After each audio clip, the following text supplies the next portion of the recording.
নদিয়ার চাপড়া থানার হৃদয়পুরে বিএসএফ ক্যাম্পের সামনে পথ দুর্ঘটনায় মৃত্যু হলো এক মহিলা বিএসএফ কর্মীর মেয়ের। স্থানীয় লোকজন তাকে উদ্ধার করে চাপড়া গ্রামীণ হাসপাতালে নিয়ে আসলে কর্তব্যরত চিকিৎসকরা তাকে মৃত বলে ঘোষণা করে। জানা যায় মৃতের নাম আরোহী সিংহ হাজারি, বয়স 7 বছর। মৃত শিশুর মা রিঙ্কু সিংহ হাজারি 82 নম্বর ব্যাটালিয়নে কর্মরত।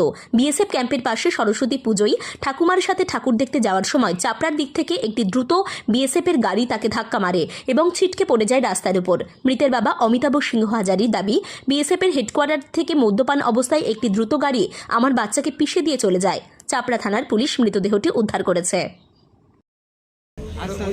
সরস্বতী পূজায় সব ওইখানে প্যান্ডেলের কাছে ছিল, আমরা ওইখানে ছিলাম।